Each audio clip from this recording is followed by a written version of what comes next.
Well, obviously resilience is the thing that stands out to me about your story, is that you have to be resilient to be in the industry that you're in, whether it's acting, casting, entertainment in general. But for you, you know, being able to work and be so versatile, I think that's what I love about what you were talking about, is that you're not just casting, you know, huge films, you're doing indies. And so we were talking a little offline before we started the interview, and you know, for you, you deal with a lot of different types of directors and people who are making films. What is some of your, you know, your big takeaways and some advice that you would have? Especially, I interview a lot of indie directors and they don't have a lot of money. You know, they're not going to be able to get, you know, these huge actors, but they still want to get people of quality, right? What is your advice to especially indie directors and people in that part of the world, when they're trying to get off the ground, but they also want to have the quality with their actors and their projects? How would you tell them to go about, you know, getting involved with working with a casting director? Or do you have any advice on how they should build themselves up to maybe even get to that point? Yeah, I do have to, as I call, break in a lot of directors, because sometimes I'll get the directors who finally have a budget or finally are starting to hire a casting team, and that's great. And as long as they trust the process and they understand what we do versus what they're supposed to do, for us, it's like we just request as much information as possible.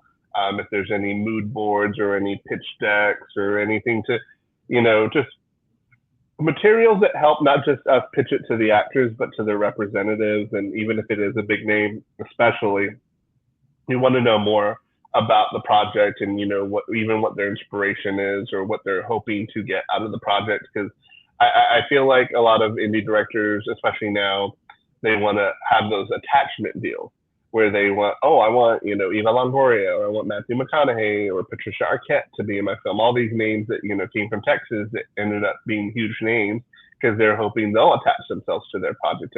And in a way, you have to have that enthusiasm for your project. You have to believe that you have the best project, but also be realistic. If there's no money allocated already, it's a big gamble for this actor to even look at your project.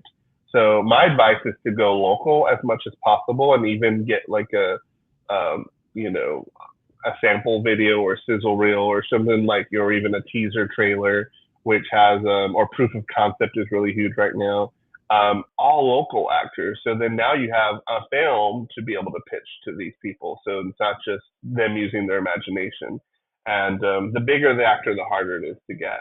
And but then you have some great indie friendly people, and I love it when they're able to allow us. We call those ideas lists in casting, where we come up with our own like 20 or so, 15 or so named actors that we can go down and check their availability and see if they would even be interested in. And then we're able to pitch like, oh, you can't get Matthew McConaughey, but Josh Lucas's people might be interested.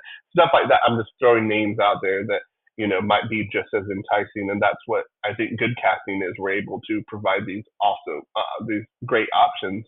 And then also rely on my team too. My assistants are based out of LA, and they work on big projects themselves, and they work on episodic TV and indie films and with big names. So in a way, I love that, because then they have fresh ideas, and then they're able to bring them to me on a Texas-centric project or a project that Michael Druck is casting. So that's great. So when they hire me, they're also hiring my team, and we're able to kind of come up with some quite. So I guess ultimately, I'd say trust the process.